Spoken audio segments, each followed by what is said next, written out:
আমি আপনাদের সামনে পবিত্র কোরআনে সূরা মুদাথ্থিরের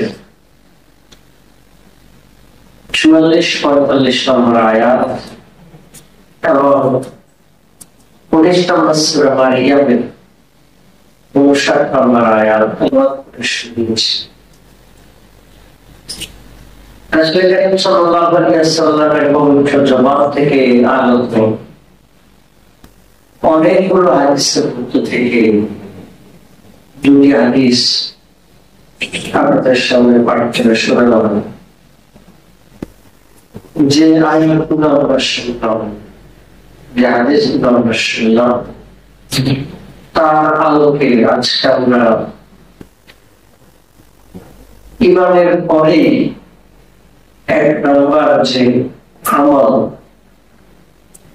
সালাত নামাজ, আজকে আমরা কোরআন এবং হাদিসের দৃষ্টিতে সালাতের গুরুত্ব, সালাত আদায়ের উপকারিতা এবং সালাতে আদায় না করার পরিণতি,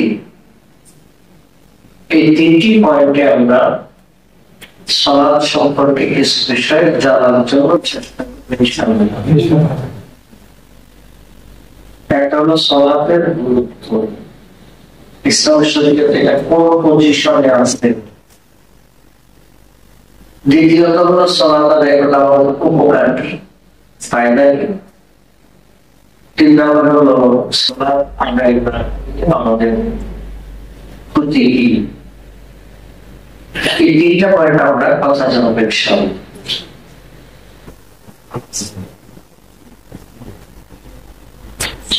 আল্লাহ তাআলা আমাদেরকে পৃথিবীতে পাঠিয়েছেন, পাঠিয়ে আল্লাহ তাআলা আমাদেরকে মুমিন মুসলমান হওয়ার জন্য আত্ম করে দিন। মুসলমান হওয়ার জন্য আত্ম করে। একটা কথা বলা হয় যে ইসলাম বিদ্বেষীরা নাস্তিক আদানাস্তিক টাইপের জাতীয় বিশ্বরণ অভিযোগ করে, অভিযোগ হলো জোর করে ধর্মান্তর করে। একটা অভিযোগের উপর ধর্মান্তর করে। ইসলামের দৃষ্টিতে জোর করে ধর্মান্তর করার এটা কোনো সুযোগই নেই, এটা বৈধতাও নাই, এটা কোনো যৌক্তিগত নেই। বৈধতাও নেই, যৌক্তিগত নাই। বৈধতা নেই বলতে আল্লাহ তাআলা পরবর্তীতে জোর করে মানুষদেরকে ইসলাম নিয়ে আসে, শরীয়ত থেকে কোনো অনুমতি নেই। এটা হলো এই কারণে বৈধতা নেই। সত্যি কথা হলো ইসলাম এটা একটা বিশ্বাসের নাম।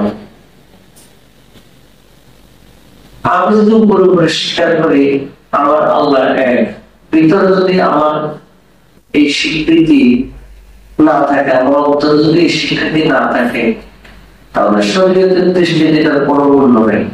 শরীয়তের দৃষ্টিতে মূল্য নেই। এই জন্য আল্লাহ তাআলা আমাদেরকে পৃথিবীতে পাঠিয়েছে, পৃথিবীতে পাঠিয়ে আমাদেরকে ফ্রিডম অফ চয়েস, কর্মের স্বাধীনতা দিয়েছে, কর্মের স্বাধীনতা দিয়েছে। 18 নম্বর সূরা কাহফের 29 নম্বর আয়াতে আল্লাহ তাআলা বলেছেন, ফামান শাআ ফালিউমিন ওয়া মান শাআ ফালিয়াকফুর। যে চায় সে ঈমান আনুক, আর যে চায় সে কুফরি করুক।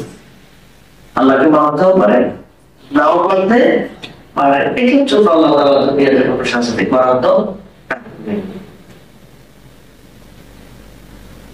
78 নম্বর সূরা বাকারার 39 নম্বর আয়াতে বলছেন, যালিকাল ইয়াউমুল হক, সেই দিনটা হলো একটা সত্য দিন।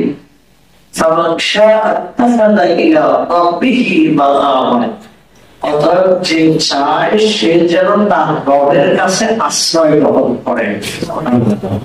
যে চায়, যে না চাইলে তো কিছু করার নাই, না চাইলে তো কিছু করার তাই আল্লাহ তাকে সুযোগ দিয়েছে।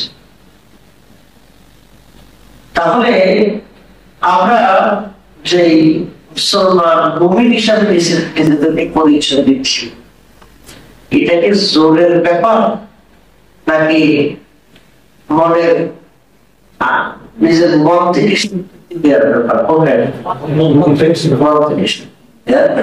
এটা কোন জোরের ব্যাপার, এটা জোরের ব্যাপার না, এটা মন থেকে স্বীকৃতি দেওয়ার ব্যাপার। আমরা বুঝে শুনে আমরা ইমান পাওয়া গেছি, কিন্তু আমাদের মাঝে জন্মসূত্রে মুসলমান হওয়ার কারণে আমরা অনেকে ইসলামকে উপলব্ধি করতে পারি। আমরা ভাই বোন জন্মসূত্রে মুসলমান, মুসলমানের পরিবারে জন্মগ্রহণ করার কারণে অটোমেটিক ভাই বোন জন্মসূত্রে আমরা কি মুসলমান। আর যারা জন্মসূত্রে মুসলমান নয় কিন্তু ব্যক্তিগতভাবে ইসলামকে অধ্যয়ন করে গবেষণা করে ইসলাম পালন করার জন্য চেষ্টা করি, আপনি দেখবেন জন্মসূত্র মুসলমানদের চাইতে যারা বুঝের জন্য অন্য ধর্ম থেকে ইসলাম গ্রহণ করে, ইসলামের প্রতি আবেগ ভালোবাসাটা তাদের অনেক বেশি, অনেক বেশি। তারা বুঝের সঙ্গে আমরা একটা উদাহরণের মাধ্যমে বুঝতে পারি যে আলাদের ঘরের তুলা, আলাদের ঘরের খুব আরামে আছে, সংগ্রাম বলতে কিছু দেখে নেই, যে পারিবারিক ভাবে অর্থনৈতিক কোনো টানা পড়ে যে দেখে নেই, সে টাকা পয়সার বড় ভাবে বুঝতে পারে, টাকা পয়সার বড়টা বুঝে না, সংসারের মর্যাদাটা সেভাবে বুঝে না। কিন্তু সে একটা অসহায় ফ্যামিলি থেকে স্বাবলম্বী হয়, তখন সে অর্থের মর্যাদাটা খুব বেশি বুঝে। যাক, আলহামদুলিল্লাহ আল্লাহ আমাদেরকে জন্মসূত্রে বললেও আল্লাহ মুসলমান হিসেবে কবুল করেছেন, এটা অনেক শুকরিয়া। কিন্তু এই জন্মের সূত্রের মধ্যে যদি আমরা নিজেদেরকে আটকে রাখি, নিজের চিন্তা দর্শন উপলব্ধি যদি ইসলামের আলোকে করে না তুলি, তাহলে এই জন্মসূত্রটা কিয়ামতের দিন আমাদেরকে মুক্তি দিতে পারবে না।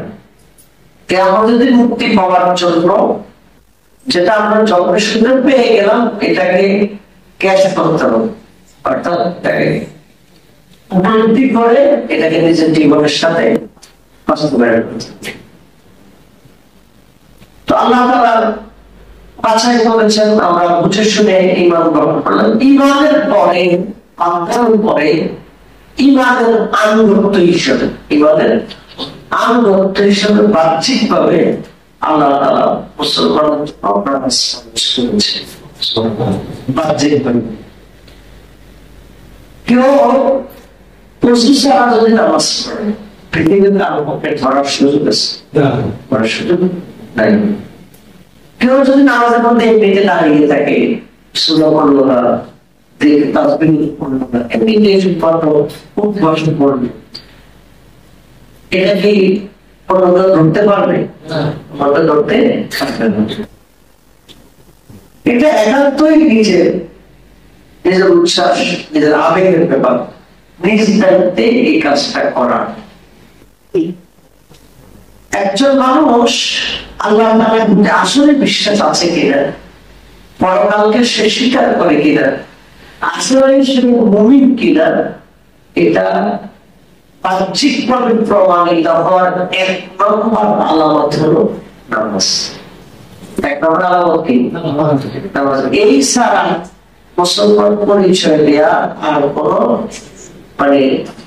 মজবুত হওয়ার আলামত নাই। এটা 1 নম্বর আলামত। ওই যে একবার এক ক্লাসের স্যার জিজ্ঞেস করেছে ছাত্রদেরকে, কারা নামাজ পড়ে না, কারা নামাজ পড়ে না? তো ছাত্ররা কি বললো যে যে নামাজ পড়তে জানে না সে নামাজ পড়ে না, যে মারা গেছে সে নামাজ পড়ে না, আর যে অমুসলিম সে নামাজ পড়ে না। যে নামাজ পড়তে জানে না সে পড়ে না, যে মারা গেছে সে পড়ে না, আর যে অমুসলিম সে নামাজ পড়ে না। এটা শোনার পরে স্যারের ভিতরে খুব ধাক্কা লাগছে যে আমি কোনটা, আমি যে নামাজ পড়ি আমি কোনটা, আমি কি মারা গেছি না মারা তো যাই না, আমি কি নামাজ পড়তে জানি না, আমি তো সূরা কেরাত দিয়ে নামাজ পড়তে জানি, তাহলে কোনটা, আমি কি অমুসলিম না, আমি তো নিজেকে মুসলমানের পরিচয় দিই। আসলে এখন আমরা এখানে আপনার যেমন 5 ওয়াক্ত নামাজ প্রশ্ন করেন, আপনার কোনটা, মারা গেছি নামাজ জানি না, অমুসলিম কোনটা নামাজ? এটাই হলো আমাদের জন্য আত্মপর্যালোচনার বিষয়। ইমানের পরেই হলো নামাজ, ইমানের পরেই নামাজ। আল্লাহ বলেছেন দালিকাল কিতাবুল রাইবা ফীহি হুদাল লিল মুত্তাকিন, এই কিতাব হেদায়েত তাদের জন্য যারা মুত্তাকি। মুত্তাকি কারা? আল্লাযীনা ইউমিনুনা বিল গায়বি, যারা গায়বের প্রতি অবিশ্বাসী ঈমান আনে, ওয়া ইউকিমুনাস সালাতা, এবং যারা সালাত কায়েম করে, ওয়া মিম্মা রাযাকনাহুম ইউনফিকুন, আমি যে রিজিক দিয়েছি সেটা থেকে তারা খরচ করে। الذين يؤمنون بالغيب ويقيمون الصلاة, যারা গায়বের প্রতি ঈমান আনে এবং সালাত কায়েম করে। তারপরে ঈমানের পরেই হলো নামাজ। ঈমানের পরে কি? নামাজ।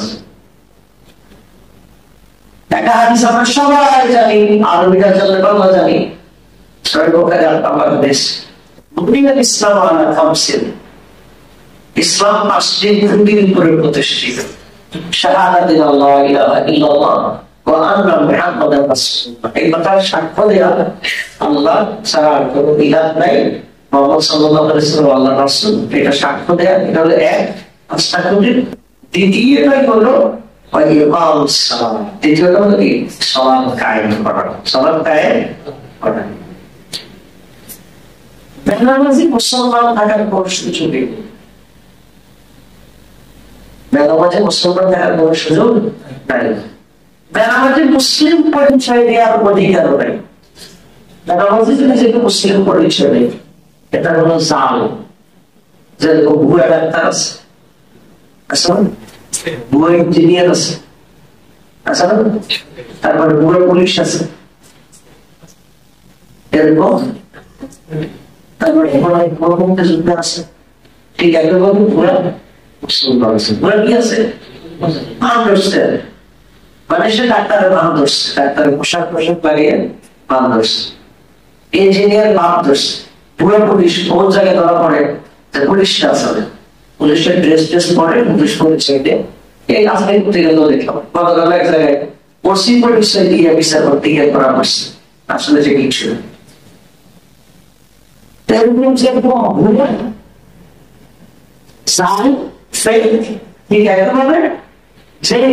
মুসলমান পরিচয় দেয় কিন্তু সালাত আদায় করে না, জাল মুসলমান। কি মুসলমান? জাল মুসলমান। তার মুসলমান পরিচয় দেওয়ার অধিকারী। খুব কঠিন কথা, রাসূল সাল্লাল্লাহু আলাইহি ওয়াসাল্লামের যুগে মুনাফিকরা পর্যন্ত নামাজ বাদ দিত না।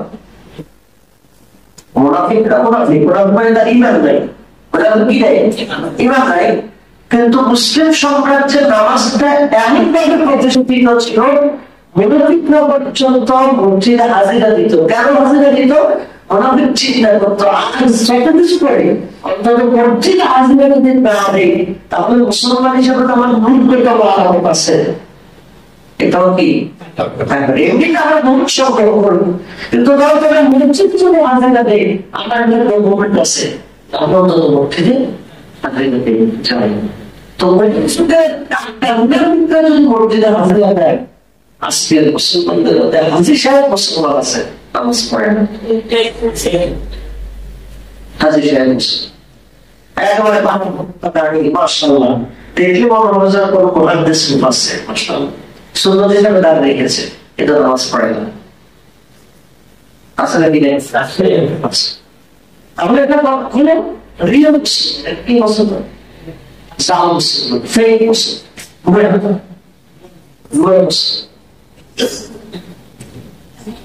সাথে আরেকটা আলোচনা আসতেছে, বুঝলেন? এটা আমার কাছে হয়তো মনে হতে পারে যে একটু হাস্যরস বা মজা, আমি শেষ পর্যন্ত তিনটা পয়েন্টে বলছি। তারা আমরা জানলাম ইমানের পরে কি আমরা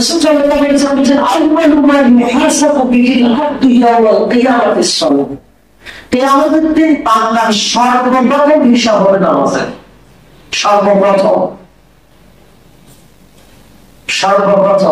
এই নামাজের হিসাবের দিক থেকে যে মোটামুটি পাশ করবে, তার বাকি প্রশ্ন, দ্বিতীয় প্রশ্ন, 3 নম্বর প্রশ্ন, 4 নম্বর প্রশ্ন। আপনি সাহেবের জন্য সাক্ষাৎকার দিতে গেলেন, ইন্টারভিউ বোর্ডে বসে আছেন, আপনাকে 4টা প্রশ্ন করবেন, বেশি মার্ক দিয়ে দিবেন।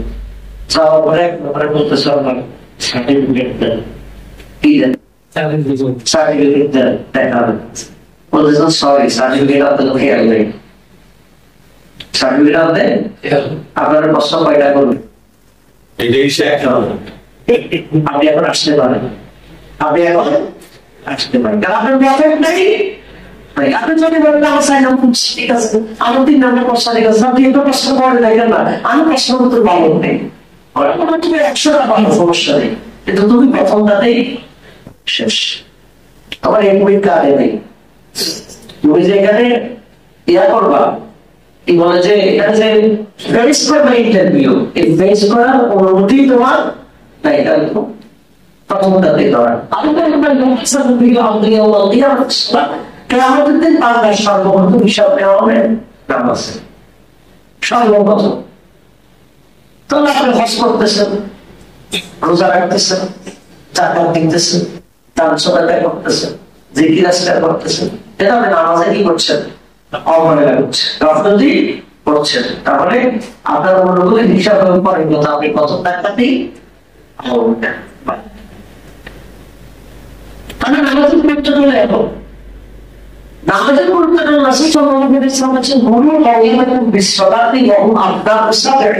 তবে তোমাদের বাচ্চাদেরকে 7 বছর বয়সে নামাজের আদেশ,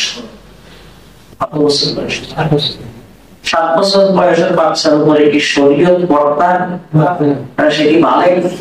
কিন্তু আলোচনা করছে তাকে 7 বছর বয়সে নামাজের আদেশ। আপনার আসছে নামাজ যদি না করে 10 বছর বয়সে তাদেরকে নামাজের জন্য ব্যত্যাঘাত করো, নামাজের জন্য কি করো? ব্যত্যাঘাত করো।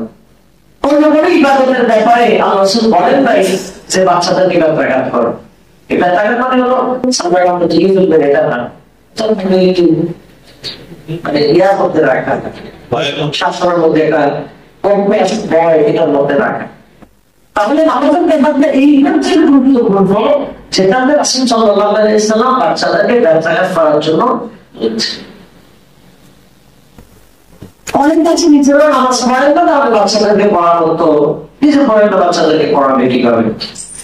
এটা আছে নিজে নামাজ পড়ে, কিন্তু বাচ্চাদেরকে নামাজ পড়াইতে প্রশ্ন না।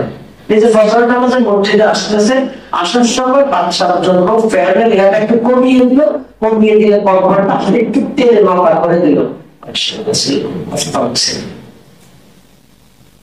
ঠান্ডা লেগে যাবে, কি লেগে যাবে? ঠান্ডা লেগে। নিজে মসজিদে আসতেছে, আসার সময় বাচ্চাকে আরেকটু আরাম করে ঘুমিয়ে দিয়ে আসছে, বাচ্চা কত ছোট এখন বাচ্চাকে নিয়ে রেখে কি কি বলেন আল্লাহ আস্তে আস্তে ঠিক হয়ে যাবে, আস্তে আস্তে কি হয়ে যাবে? কাঁচায় না নোয়ালে বাঁশ, পাকলে করে ঢাক। শীতল কাঁচা বাসে যতভাবে আপনি এটাকে কি করতে পারবেন, পাঠাতে পারবেন, এটাকে আপনার মজা করে কাস্টমাইজ করতে পারবেন। এটা যদি শিল্পটা বড় হয়ে যায় পাকা করতে আসে। আজকে আমাদের সমাজের অনেক তরুণ প্রজন্ম একটা বিশাল অংশ থাকে, তারা কিশোর বয়সে যতটা ভদ্র থাকে, একটা অংশ থাকে কিশোর থেকে তরুণ যুবকের দিকে যখন যায়, তাদের এই ভালো সময়টাকে ক্রস করে তারা অনেকে বখাটে হয়ে যায়। প্রথম দিকে সে কিছুটা ভালো ছিল, আস্তে আস্তে কি হয়েছে, এই বখাটের পিছনে দায় কেন বান্ধবা, কেন সে অসুবিধা একদিন ভালো হয়েছে, একদিন কি হয়েছে, এই যে আপনি তাদের নাম চেক দিয়ে দিলেন, অসুবিধা নেই, একদিন ভালো হয়েছে, একদিন সে ভালো হবে না। এর জন্য আপনারা আবার দায়িত্ব কি করা, তাদের তদারকির মধ্যে রাখা, চরমদিহিতার মধ্যে রাখা। তাহলে নামাজের জন্য পড়া করতে গেলে সালাতের জন্য, সালাতের জন্য রাসূল সাল্লাল্লাহু আলাইহি ওয়াসাল্লাম বলেন, সালাতের কাফারা সালাতে, নামাজের কাফারা নামাজে, নামাজের কোনো কাফারা নাই, কোনো কাফারা নাই, নামাজের কাফারা নামাজে। আপনি ফজরের সময় উঠতে পারেন নাই, ফজরের জামাত এখন কত, 45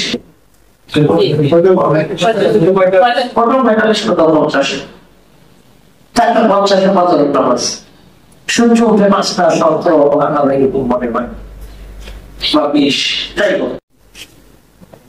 আবার ঘটনাক্রমে আপনি জানলেন সকাল 8টায়, কয়টায়, 8টায় হলো আপনাকে নামাজ, 8টায় হলো আপনাকে কি করতে হবে, আপনি জানছেন 10টায়, 10টায় হলো 10টা আপনাকে নামাজ, আপনি জানছেন 12টায়, 12টায় 12 আপনি যথেষ্ট খেয়েছেন, আপনি একেবারে মানে ঘুম থেকে জানলেন দুপুর 2টা,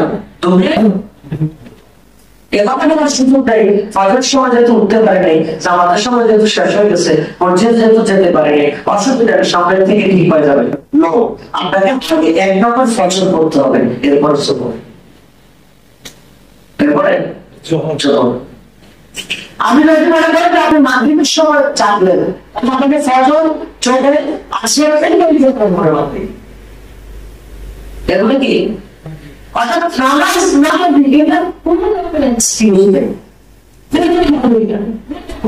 এটা শুধু বসতে নামাজের কাপড় আমি বলা আছে, এটা কি করে বলা আছে না, আমরা যারা ঈশ্বরের এবং নিজেদের আওতাতেই যারা আছে জিজ্ঞাসা করে পড়ি নেই কেন, মানে ওরা যদি উঠতে পারে, আমি বললাম যে উঠতে যদি না পারো তুমি এখানে আসবে, তুমি যদি উঠতে না পারো এখানে আসবে, উঠছি তো কয়টা উঠছি 10 বেরোতে পারো, 10 দিন আসবো, আমাদের সময় আসে না গেলে তখন আমাদের সময় এক না গেলে জরুরি ব্যাপার না, আপনাদের এটা হচ্ছে সাল্লাল্লাহু আলাইহি ওয়াসাল্লাম। আর যেহেতু 9টা উঠলে 9টা নামাজ পড়ে, 10টা উঠলে 10টায় নামাজ পড়ে, নামাজ পড়ার জন্য যার এই সিরিয়াস ভাব হৃদয়ের মধ্যে তৈরি হয়ে যাবে, এবার যখন প্রতিদিন 8টা নামাজ পড়বে, সময় সে 8টায় উঠবে না, একটা সময় ঠিক এসে সাথে তার সিরিয়াস তাকে সাড়ে 4টা জানিয়ে মাথায় বুঝে আসছে, তারপর আমাদের ব্যাপারে নিলে কোনো ডিসকাউন্ট নাই, কোনো কম্প্রোমাইজ, কোনো অপশন নেই, বিকল্প কিছু নেই, বিকল্প না রাখতে পারলে ফ্রি দিতে দেওয়া যায়, অথবা করতে পারলে রিকোয়েস্ট করা যায়, টাকাটা টাকাটা নিজে দেওয়া জরুরি না, নিজের পক্ষ থেকে আরেকজনে দিয়ে দিলেও কি হয়ে যাবে, আদায় হয়ে যাবে। কিন্তু নামাজের ব্যাপারে কোনো কি নেই, বিকল্প নাই, কোনো বদলা নাই।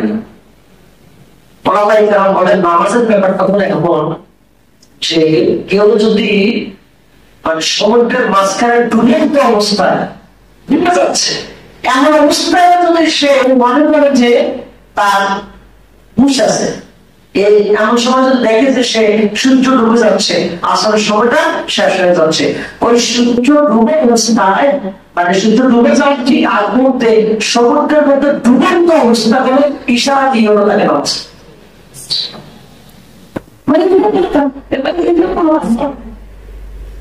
এটা কোনো অপশন নেই। নামাজ পড়ার জন্য সতর্ক দেখা হয়েছে, সতর্ক যদি পোশাক না নেয় আমরা তার আছে নামাজ পড়া মানুষ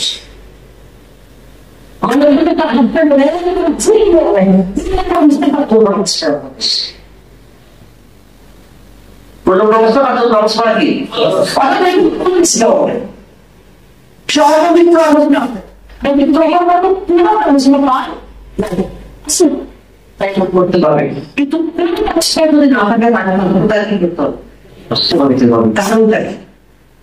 এখন কথা হলো সে যদি সকালবিহীন নামাজ পড়ে অথবা সে যদি অমনোযোগী অবস্থায় নামাজ পড়ে তার নামাজ কবুল হবে কি নামাজ কবুল হতে পাবে নামাজ না পড়ার যে অপরাধ অন্তত সে অপরাধ থেকে বেঁচে যাবে।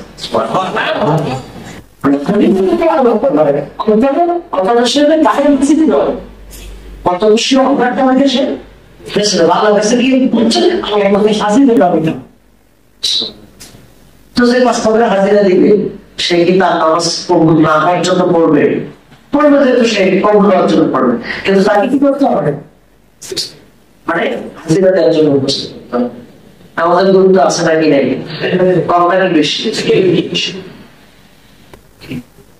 রাসূল সাল্লাল্লাহু আলাইহি ওয়াসাল্লাম বলছেন যে ওই যে বললাম যে কেউ যদি ঘুম থেকে জাগতে না পারে যখন জাগবে তখন গেল নাকি কেন নামাজ পড়ে নেই রাতের 3টায় ঘুম পাচ্ছে রাতের 3টা ঘুম পাচ্ছে হঠাৎ করে একসাথে ঘুম নেই এই 3টার সময় একসাথে নামাজ পড়ে একসাথে নামাজ পড়া ফরজ ভুলে গেছে পড়বার ভুলে গেছে আসে পড়ে নাই ভুলে গেছে মাগরিবে পড়া তার বড় হয়েছে আসে তো পড়ে নাই তখন তো সব জায়গা মাগরিবে আসে পড়ে গেল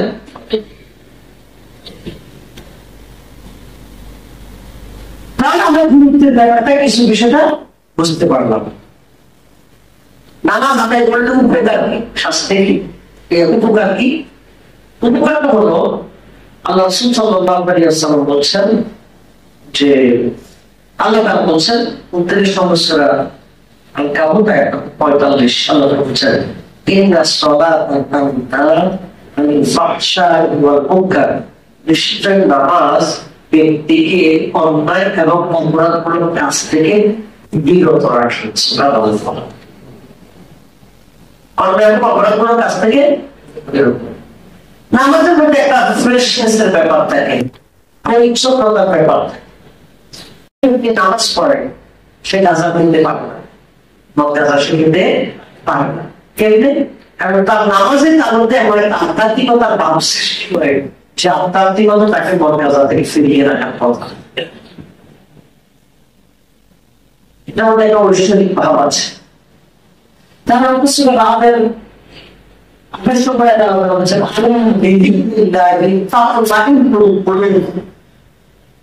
আল্লাহ বলছেন ছেলেরা আল্লাহর স্মরণেই অন্তর প্রশান্তি লাভ করে।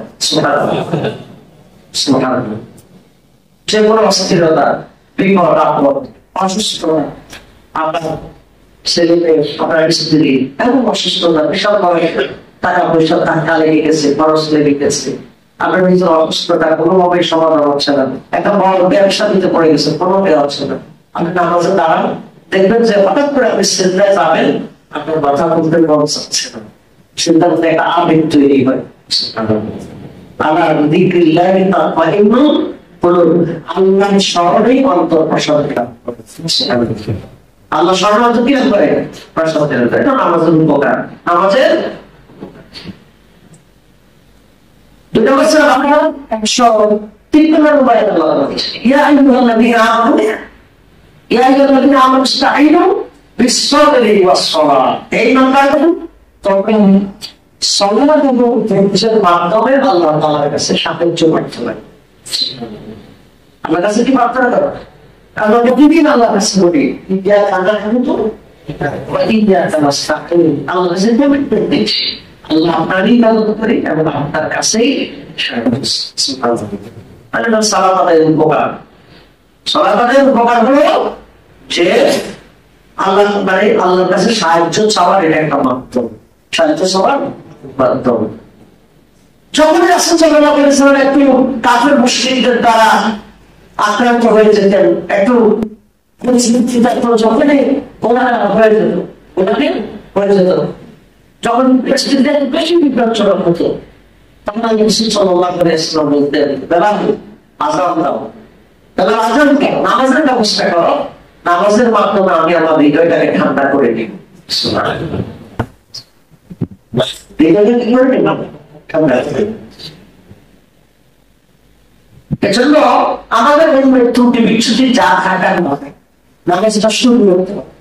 এই নামাজ শুরু করার থেকে একদিন আমাকে আল্লাহ থেকে আস্তে আস্তে ফিরিয়ে দিন। নামাজ পড়া যাবে না, আল্লাহ তাআলার কাছে একটা হাজির যাবে, কি দেবে? আনুগত্যের একটা প্রকাশ, আনুগত্যের একটা প্রকাশ। সরকারি কর্মকর্তা যারা আছে, সরকারি কর্মকর্তা যারা আছে, উদ্যোক্তা কর্তৃপক্ষ অন্যায় আদেশ দিলেও তাকে মানতে হবে, অন্যায় আদেশ দিলেও তাকে করতে হবে। এটা কি ইগনোর করার কোনো সুযোগ থাকে না। আনুগত্যের প্রকাশ তাকে দিতে হয়, আনুগত্যের প্রকাশ তাকে দেখাতে হবে। ওই যে সেনাবাহিনীদের মধ্যে গ্রেড আছে না, বিভিন্ন র্যাঙ্ক আছে, আপনি দেখবেন যে একজন কিছু নেই, হঠাৎ করে একজনের সাথে একজন দেখা হয়েছে, নিচের র্যাঙ্ক র্যাঙ্ক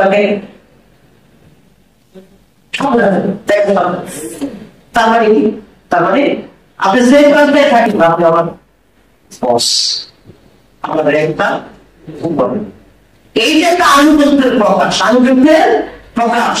নামাজটা হলো আনুগত্যের প্রকাশ, যে আল্লাহ আপনাদের হিসাবে মানব, এই আনুগত্যের প্রকাশ হিসাবে আমি আপনার চিন্তা নেই।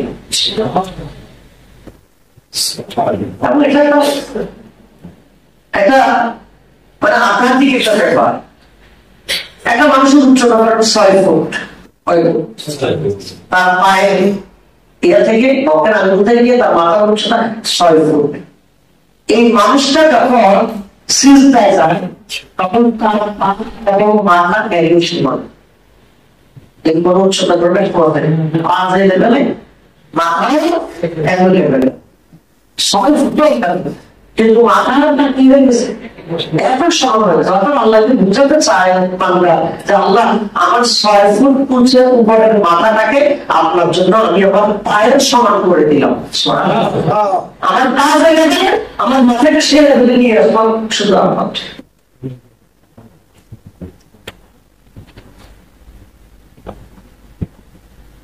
তাহলে নামাজের উপকার Allah sejak mengenai sampai Allah udah bingung aja Allah bikin kata kan আমার সাহায্য করো। আমি কি তোমাদেরকে কিছু কাজের কথা বলবো যেটা তোমাদের গুনাহ করে দিবে, আমি তোমাকে তারা এই কাজের মাধ্যমে তোমাদের মেন চলে দেখতে পাবে। এমন কিছু কাজের কথা বলবো যেটা করে তোমার গুনাহ নামবে এবং করতে হবে। সাহায্য করে বলেন ইয়া রাসূলুল্লাহ, আল্লাহ সাল্লাল্লাহু আলাইহি ওয়াসাল্লাম বললেন ইসবাহুল উমুরি আলাল মাকারিহ, কষ্ট হলো ওযুকে পরিপূর্ণভাবে পড়ো শীতকালে, অথবা এমন জায়গায় গেছেন যে জায়গায় পানি অনেক দামি, পানি অনেক দামি, পানি খরচ করলে টাকা খরচ হবে। ইসবাহুল উমুরি আলাল মাকারিহ, কষ্ট হিসেবে পরিপূর্ণভাবে ওযু করো। বেশি বেশি করে মসজিদের দিকে পাওয়া হয়, ওকে ইংরেজি সলাতে পাওয়া সলাত, এক নামাজের পরে আরেক নামাজের জন্য অপেক্ষা করে। আল্লাহ সাল্লাল্লাহু আলাইহি ওয়াসাল্লাম বলেছেন এটাতে তোমাদের গুনাহ মাফ হবে, মর্যাদা বৃদ্ধি পাবে। সুবহানাল্লাহ। মর্যাদা বৃদ্ধি। আমাদের সাল্লাল্লাহু আলাইহি ওয়াসাল্লাম বলেছেন কোন ব্যক্তি যখন আইসু করে, ফজরের পরে আইসু করবে, আইসু করার পরে পার আঙ্গুলের মধ্যে সর্বশেষ পানি ব্যবহার করতে হয়। এই ফজরটা কিন্তু শরীরের জন্য তার জায়গা করতে গেছে, আঙ্গুলের সাথে পানির সাথে বেশ হয়ে গেছে। মুখে ধরে কথা বলছে, মুখ থেকে তার পানির ফোঁটা আসছে, মুখের ফোঁটা কমা হয়ে গেছে, পা দিয়ে তার যত ফোঁটা হলো এটা তুমি ডক্টরের সাথে ফোঁটার সাথে তার ফোঁটা কম হয়ে গেল। সাহাবী বলছে ইয়া রাসূলুল্লাহ, তার নামাজের দরকার কি? ওটা তো সব মাপে, ওটা তো সব মাপে। আল্লাহ রাসূল সাল্লাল্লাহু আলাইহি সাল্লাম বলেন এরপরে বাকি হলো বান্দা শুধু মর্যাদাই বৃদ্ধি পায়। সুবহানাল্লাহ। আল্লাহ রাসূল সাল্লাল্লাহু আলাইহি সাল্লাম বলেন লাউ আন্না ফি নারি বা'দ আহাদিকুম, তোমাদের কারো বাড়ির সামনে যদি একটা ঝর্ণা থাকে, একটা পানির ফোয়ারা থাকে, একটা নদী যদি থাকে, ব্যক্তি যদি সেটার মধ্যে তৈরি আজকাল বসে করে তার শরীরে কি কোনো ময়লা থাকবে? সাল করেছে না, লাইনের দাঁড়ালে হিসাবে কোনো ধরনের ময়লা থাকবে না। আমি সাল্লাল্লাহু আলাইহি ওয়াসাল্লাম বলেছেন কাদিনিকা সওয়াল এমন কিভাবে 5 ওয়াক্তে নামাজ পড়ে যে ব্যক্তি 5 ওয়াক্ত নামাজ পড়ে তার কোনো বিপদ থাকে এটা কোনো কথা বলা যায় ফজিলত জানলাম উপকারিত সুবহানাল্লাহ। এবার আসল নামাজ পড়ে দিলাম এবার কিছু দিন না হলে কি হবে? না হলে কি হবে? আল্লাহ তাআলা 19 নম্বর সূরা মারিয়াম 60 নম্বর আয়াতে বলেছেন ফাখালাকা মিন বা'দিহিম খালফুন আদাউ সলাতা ইত্তাবাউ শাহাওয়াত ফাসাইফা ইয়াকুনা গায়রা। পিছনে গেল ঠিক হয়ে গেল যারা নামাজকে কষ্ট করে দিই নামাজকে নামাজের পরিবর্তন করে ওইটা আমার শাহাওয়াত নিজের মন যা চায় তাই করে যেটা ব্যবসা করে মোবাইলে অসংখ্য ছবি দেখে ভিডিও দেখে তারপরে চমক দিয়ে তার দায় বদ্ধতা আছে বলে মনে করে না, সে যেভাবে বলছে সেভাবে চলে। আল্লাহ বলেন সে জাহান্নামের রক্ত নদীর মধ্যে তাকে সাঁতারবে, রক্ত নদীর মধ্যে তাকে ফেলা। আল্লাহ সাল্লাল্লাহু আলাইহি ওয়াসাল্লাম মেরাজে গেলেন, ওই যে বললাম এতক্ষণ সুবহানাল্লাহ বলে নাউযুবিল্লাহ শুনেন। রাসূল সাল্লাল্লাহু আলাইহি ওয়াসাল্লাম মেরাজে দেখলেন কিছু লোকের মাথাকে একটা পাথরের উপরে দেখে আরেকটা পাথর দিয়ে চুলকে বিচ্ছিন্ন করা হচ্ছে, মাথাকে কেটে ফেলা হচ্ছে। আল্লাহ সাল্লাল্লাহু আলাইহি ওয়াসাল্লাম দেখে ভয় পেয়ে গেলেন, বললেন যে জিবরিল কারা এদেরকে এই যে শাস্তি দেওয়া হচ্ছে। আল্লাহ সাল্লাল্লাহু আলাইহি ওয়াসাল্লাম বললেন এরা হলো তারা যারা ফরজ নামাজ না পড়ে ঘুমিয়ে থাকে, ফরজ নামাজ না পড়ে ঘুমিয়ে থাকে, ঘুমিয়ে গেছে আসলে নামাজ পড়ে না, ফজরের সময় লম্বা ঘুম দিচ্ছে, ঘুমাচ্ছে ঘুমাচ্ছে তো ঘুমাচ্ছে সব বিকালে আসলে পরে মানে দুপুরে খাওয়া দাওয়া করে ঘুমাচ্ছে ঘুমাচ্ছে তো ঘুমাচ্ছে, আসর শেষ আর লুকিয়ে পড়ছে আসর পড়ে নেই। যারা দেখছে তাদের তাহলে ঘুমিয়ে থাকতেন তাদের মাকে কি করা হচ্ছে, তার নাম হচ্ছে কি দিয়ে সকাল জিনিস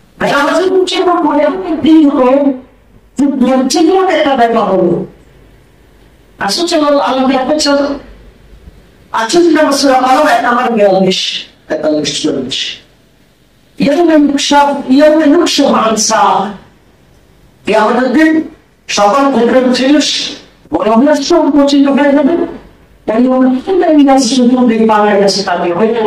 কিছু মানুষদেরকে সিজদার জন্য ডাকা হবে, তারা সিজদা দিতে পারবে না, সিজদা দিতে পারবে না। আপনি তোমার রসুলকে সিজদা একটা আল্লাহ যখন হাসরের ময়দানে সিজদার জন্য বলবে সিজদা দিয়ে দিতে পারবেন, আল্লাহ বলবেন না ফালা গেছে তখন তারা সিজদা দিতে পারবে না। তাফসীরে ইবনে কাসির এই আয়াতের ব্যাখ্যা বলা হয়েছে আল্লাহ তাআলা তাদের পিঠটাকে তক্তার মতো খাড়া করে দিবে, সেই দ্বারা তাদের পিঠ আর পাকা হবে না, সিজদা দিতে পারবে না।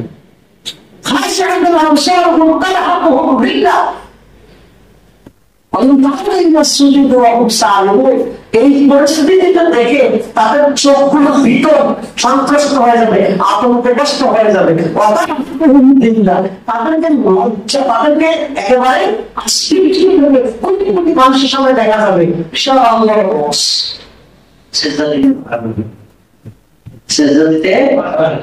বিশাল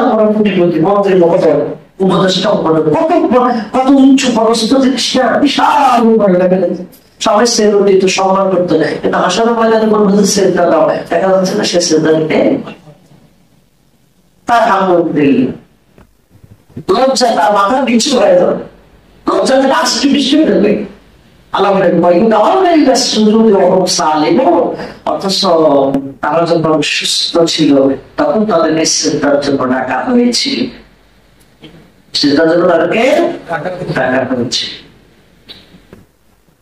আরবিতে ওরা একটা কথা বলেন, সাল্লু কাবলা আন তুসাল্লা আলাইহি, তোমার উপরে নামাজ পড়ার আগে তুমি নিজে নামাজ পড়া শুরু করো।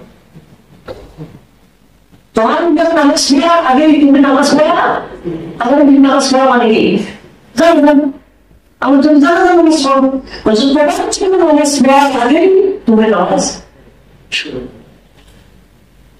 তাহলে যারা হাজিরা তাদেরকে নামাজ পড়ো নদীর মধ্যে রাখো, তাদের পাথরকে ছিন্ন বিচ্ছিন্ন করা হবে, তাদেরকে শ্রদ্ধার জন্য ডাকা হবে, তারা সেটা শ্রদ্ধা নিতে পারবে। তাদেরকে জাহান্নামে ফেলা হবে, জাহান্নামে ফেলার পরে জান্নাতীরা জিজ্ঞেস করবে, সালাতা ফি সাফার, কি কারণে তোমরা জাহান্নামে এসেছো?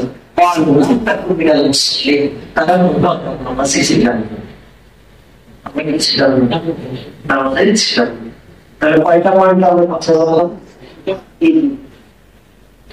নামাজের গুরুত্ব, নামাজের ফায়দা, উপকার, আর নামাজ না পড়ার ক্ষতি, শাস্তি। আল্লাহ তাআলা আর অনেক আলোচনা আছে। এখন তো অনলাইনে চ্যাট জিপিটি আছে, অনলাইনে চ্যাট জিপিটিতে আপনি পয়েন্ট লিখবেন যে নামাজের ব্যাপারে আমাকে একটা আলোচনা রেডি করে দাও, দেখুন আশ্চর্যের আলোচনাটাকে রেডি করে দিচ্ছে নলেজ সহকারে। নামাজের সামাজিক গুরুত্ব, নামাজের অর্থনৈতিক গুরুত্ব কি, নামাজের রাজনৈতিক গুরুত্ব কি, নামাজের ইনসাফের গুরুত্ব কি, নামাজের ব্যক্তিত্বের গুরুত্ব কি, এগুলো আপনি তুলে ধরেন, সমান পয়েন্ট চলে আসবে। নামাজ না পড়লে দুনিয়ার ক্ষতি কি, নামাজ না পড়লে আখিরাতের ক্ষতি কি, নামাজ পড়লে দুনিয়ার উপকার কি, নামাজ পড়লে আখিরাতের উপকার কি, এরকম আপনি যা লিখবেন সমানে লিখে আসবেন, আপনার কাছে আসতে থাকবে, পড়বেন, এগুলো কাজে লাগাবেন। আল্লাহ তাআলা আমাদের সবাইকে 5 ওয়াক্ত নামাজে অভ্যস্ত হওয়ার তৌফিক দান করুন। আল্লাহুম্মা সুবহানাকা ওয়া বিহামদিকা আশহাদু আল্লা ইলাহা ইল্লা আনতা আস্তাগফিরুকা ওয়া আতুবু ইলাইক। আসসালামু আলাইকুম ওয়া রাহমাতুল্লাহি ওয়া বারাকাতুহু।